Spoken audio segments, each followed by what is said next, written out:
세금의 통로를 바꾸면 돈의 위상이 바뀝니다. 지금 미국의 하원에서는요, 비트코인 for America Act라는 법안이 발의가 되어 있는 상황인데요. 이 표면적인 뉴스는 간단합니다.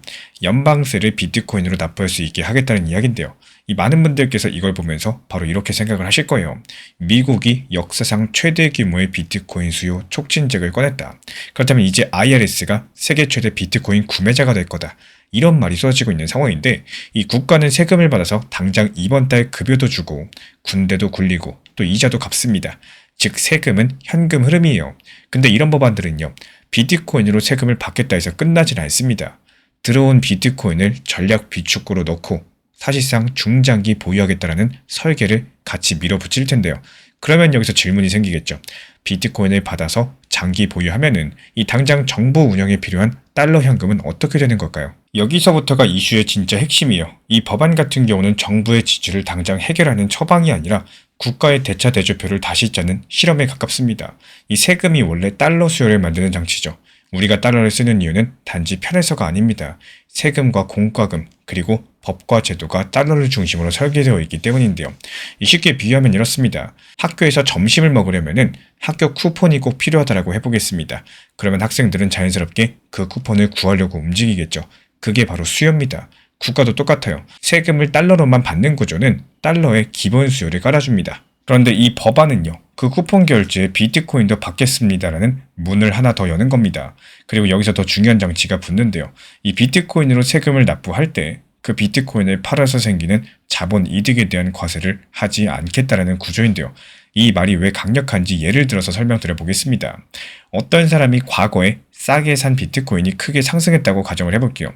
그럼 원래는 이 비트코인을 팔아가지고 현금을 만든다라고 했을 때 이런 과정에서 이득이 확정이 되면서 세금이 따라붙겠죠. 근데 세금을 납부하는 순간에 손익을 인정하지 않는다라고 한다면 그 사람은 세금을 내기 위해서 비트코인을 현금화하지 않고도 정산할 수가 있겠죠.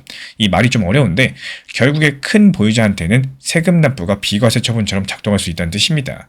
그래서 이 법안이 단순한 결제 편의가 아니에요. 수요의 설계라는 겁니다. 누가 이득을 볼까요? 당연히 비트코인을 많이 들고 있고 평가 이익이 큰 사람일수록 매력적일 수밖에 없겠죠. 그렇다면 반대로 누가 부담을 느낄까요? 왜 특정 자산에만 세금 혜택을 주느냐? 이런 정치적인 반발이 나올 가능성이 크다는 거. 이 지점이 바로 이번 법안의 최대 저항선이 될 것으로 전망이 돼요.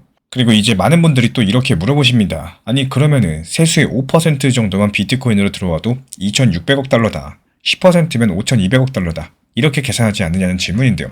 이 숫자만 봤을 때 엄청나 보입니다. 근데 현실은 숫자만으로 움직이지 않아요. 왜냐하면 그만큼의 세금을 비트코인으로 내겠다는 사람과 기업이 실제로 존재해야 되기 때문입니다.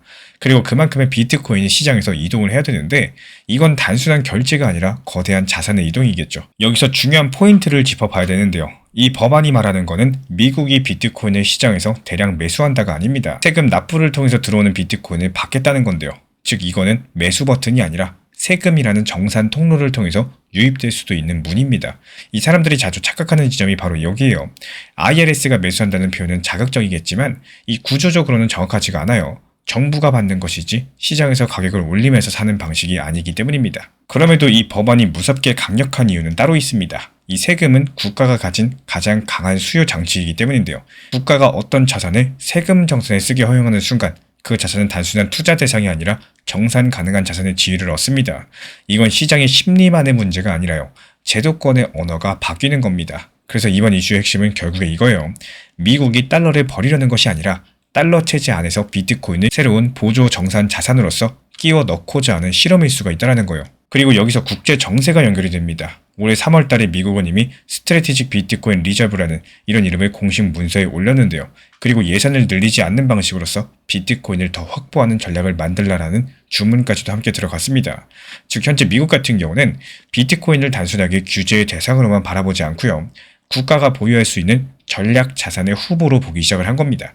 이거는 달러를 대체하겠다는 선언이 아니겠죠.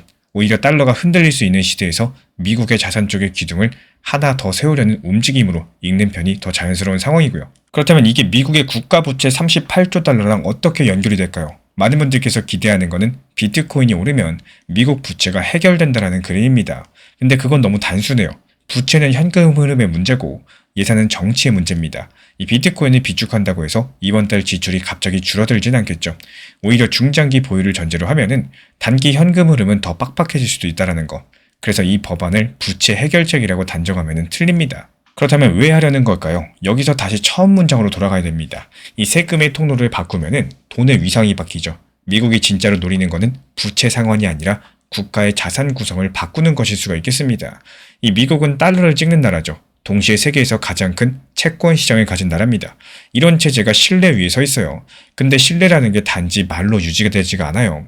신뢰는 자산과 제도로서 뒷받침이 됩니다. 비트코인을 비축고로 묶고 세금이라는 통로로 유입을 열어두는 거, 그 신뢰를 뒷받침할 수 있는 자산의 한 축을 새로 만드는 시도일 수가 있다는 거예요. 그리고 이 신호는 총 두 가지입니다. 먼저 미국 정책 언어에서 비트코인은 단지 규제 대상이라는 프레임이 약해지고 있어요. 그리고 그 변화가 비트코인에만 집중되고 있습니다. 이건 시장의 자금 흐름에 영향을 주는데요. 정책 프리미엄이 비트코인에 먼저 붙을 거고 그 다음에 시장 전체가 따라가는 이런 구조가 만들어질 가능성이 크다라는 거. 그래서 실전에서의 기준점은요. 이렇게 잡는 것이 좋습니다. 가격이 아니라 제도의 진도입니다. 이 상임위에서 실제 논의가 움직이는지, 공동 발의자가 붙는지, 미국 재무부랑 IRS가 구체적인 집행 질문에 답을 하기 시작을 하는지 이런 신호들이 나오게 되면은 이런 이슈들이 한 번의 헤드라인이 아니라요. 구조 변화의 조짐으로 다루셔야 된다는 거. 반대로 또 그런 신호가 없다면은 시장은 이런 이야기들을 몇 번 더 재활용한 뒤에 다른 소재로 넘어갈 가능성이 큽니다. 이 법안은요. 달러를 비트코인으로 바꾸겠다는 이야기가 아니에요. 달러의 세금 통로를 흔드는 것도 아닙니다. 다만 세금이라는 국가의 문을 비트코인에도 일부 열어주는 순간 이 비트코인은 투자를 넘어서 정산이라는 이런 영역들에 발을 들이게 된다는 거. 그리고 그 발 한 번이 앞으로의 수급 구조랑 시장 심리를 서서히 바꿀 수가 있다는 거.